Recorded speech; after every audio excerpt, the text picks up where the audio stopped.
The episode begins with young Riley dreaming about her pacifier and saying goodbye, which in turn makes her wean from it and has since become one of the biggest hit dreams Riley has ever had. Joy, one of Riley's emotions, explains how they help Riley navigate her life by sorting through the memories she makes within the day.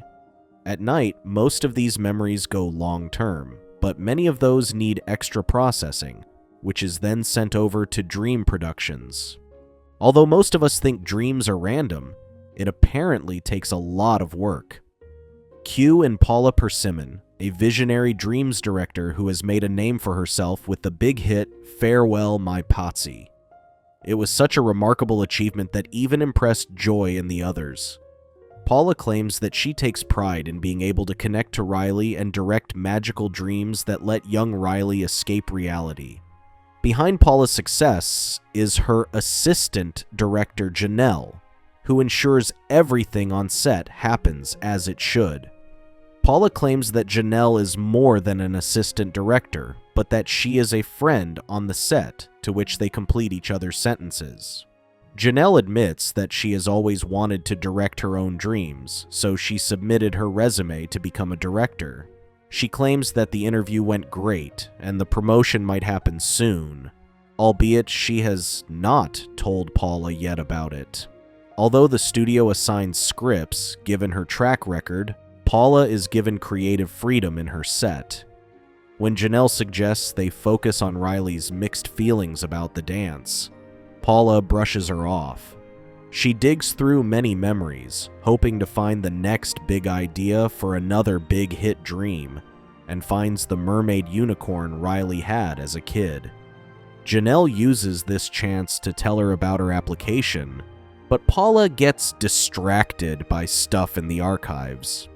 Later, studio head Jean Dewberry calls for an emergency meeting with all the dream directors. She states that Riley, unfortunately, does not remember any of their dreams. All of their hard work ceases to exist when morning comes, but the worst is when Riley wakes up in the middle of the night. Jean claims they need more big hits and urges them to focus on the drama preteens are about. That said, she will make personnel changes and tell Paula that her team will be the opening dream for the night. Jean declares she will be putting in a new director in rotation, hoping to add vitality and fresh ideas. Paula was surprised to discover that the new director would be Janelle, leaving Paula without an assistant, especially at a crucial time like this. Although she doesn't show it, Paula is immensely affected by Janelle's leaving. She tries to put up a brave front and rallies the others when they panic over Janelle's absence. When Paula tries to reassure them, they start to panic when the sleep monitor indicates that Riley is falling asleep. They wonder why when it's still 7 on a Friday night.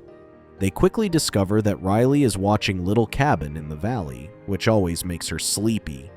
Paula quickly gets everyone in position for the dream scenario before Riley falls asleep. The dream scenario begins with Riley walking to the dance and finding her friends bored at the party. Suddenly, magic lights up, and Riley and the others start grooving to a hip dance craze. Riley quickly becomes the star of the party, with all eyes turned to her. Joy and the other emotions are drawn to the catchy tune and wicked dance moves. Everything was going so well, which others even thought was the best dream ever. Paula insists on going the extra mile and cues in the clamshell, revealing the notorious mermaid unicorn. The dream quickly turns into a nightmare when the clamshell falls off and destroys the set. It slides off and chases after Riley, who gets stuck on a loose footing and eventually crashes into her. Following the horrific nightmare from last night, Paula's office gets downgraded to a shed. In addition, Jean personally recommended a new assistant director, which Paula was surprised to be Zini, the daydream director with whom she had an altercation the other day.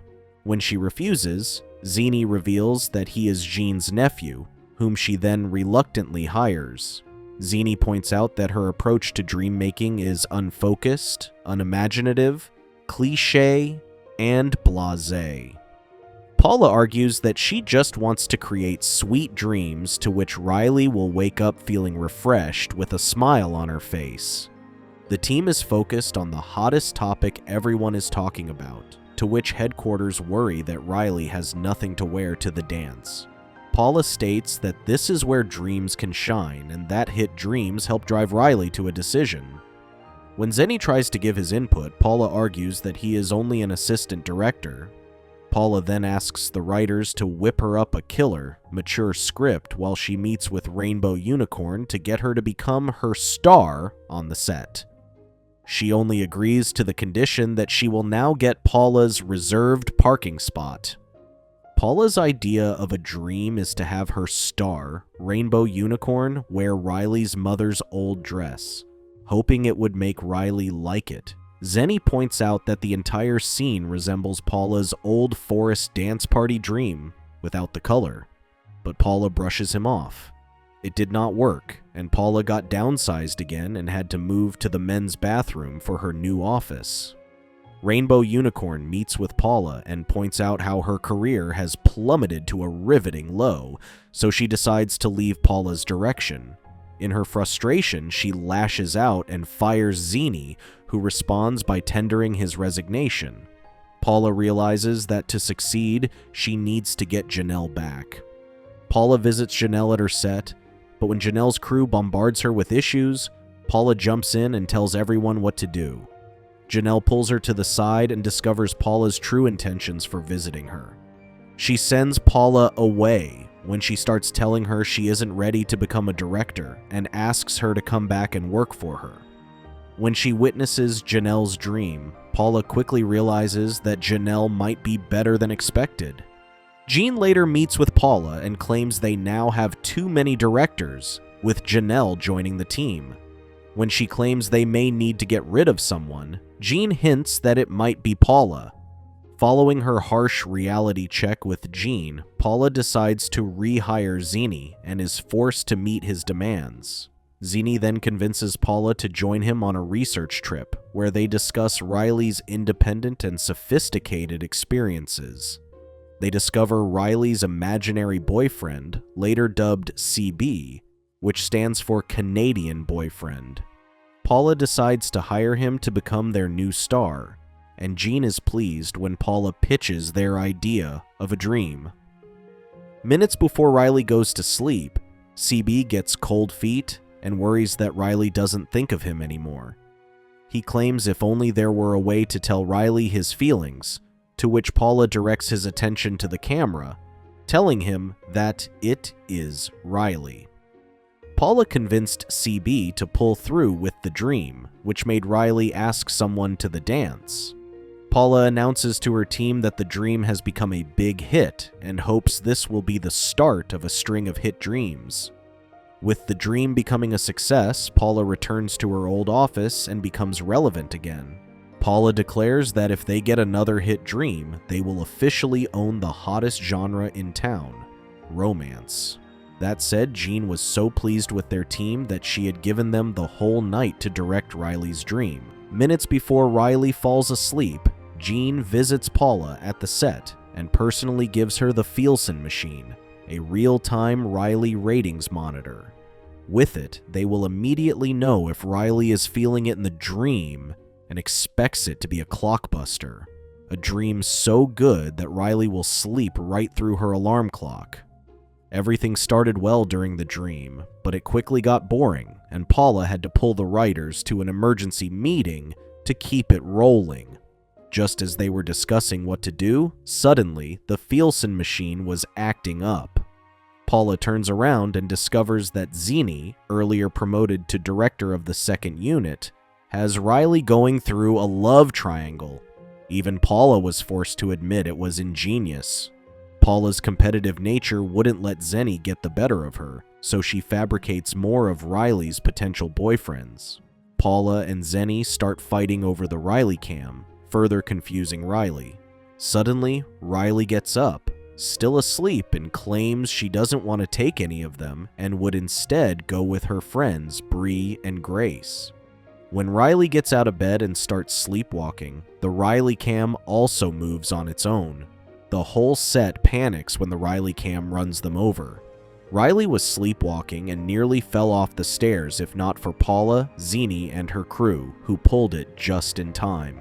After the mayhem, Gene wants to meet with Paula and Zini, who is furious at them for nearly having Riley killed during the dream.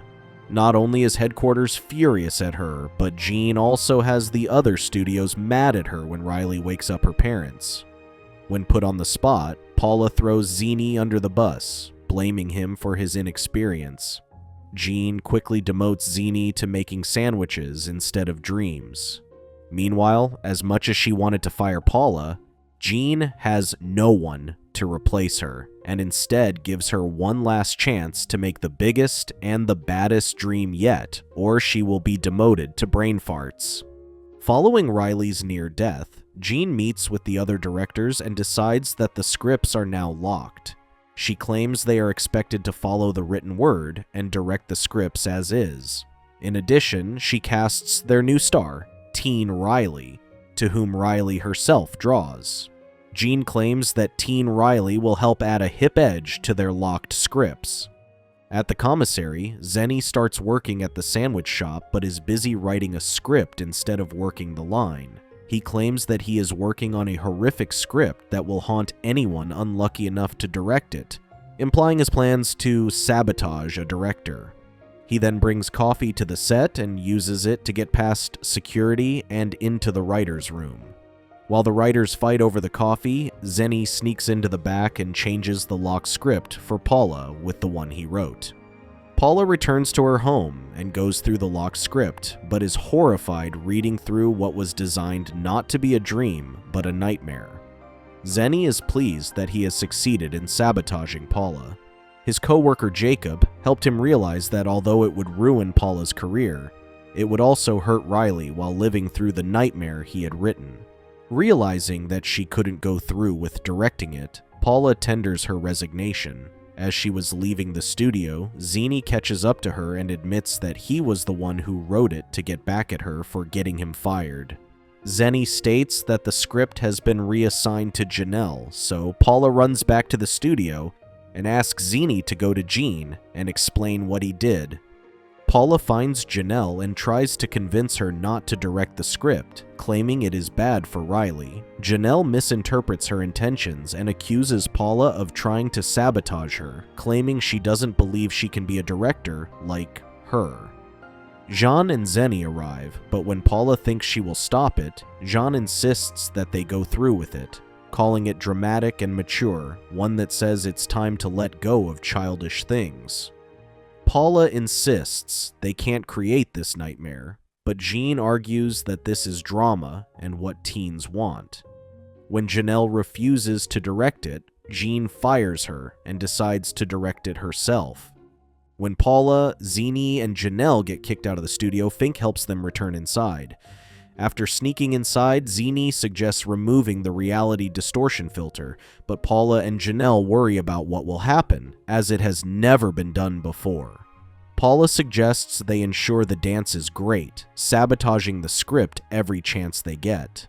Once the cameras start rolling, Janelle quickly runs up to change Riley's mother's old dress. Gene sends security to catch Janelle. Who she catches was the one who switched the dresses. Preparing for the next part, Zenny sneaks in while Riley's boyfriends are rehearsing. Zenny tells them to change their lines, leading to them fighting over Riley. Now that the boyfriend scene is ruined, Gene decides to carry out the last part of the script. Paula runs up to the scaffold and signals the crew to stop with the clamshell, but they can't hear her from a distance. Paula tries to wrestle the Riley cam, but Gene overpowers her and carries on with the dream scenario. Realizing there is no stopping it, Paula pulls out the reality distortion filter. When they wake up, Paula and everyone else gets pulled into the dream, where they are surprised to see Riley in person. Joy wonders what's happening, which Sadness claims is a lucid dream. Suddenly, the clamshell appears to reveal the horrifying mermaid unicorn, which initially scared off Riley. Realizing that this was only a dream, it quickly turns small, which surprised Gene how Riley did it. She then runs off into a corner, sulking, and Paula runs after her. Riley claims she wanted to go to the dance but hated her dress and wonders if the dream was a sign that she should not go. Paula reminds her this is her dream, so she changes her dress and invites everyone to dance. Riley then summons music, lights, balloons, and plenty of glitter. Paula walks over to Zini and gives him the megaphone to direct this improv script. Riley asks if Rainbow Unicorn could join, and Janelle brings her to the party. When it is time, Riley starts to fade and suspects she must be waking up. The next day, a lot of things changed in Dream production. There were indeed a lot of personnel moves, as seen with Gene working at the sandwich shop. No one knows how it happened, but given the smirk Anger has, it would suggest that he has something to do with it. Zenny has been added as a new director while Paula has moved into Gene's old office, implying that she has been promoted to studio head.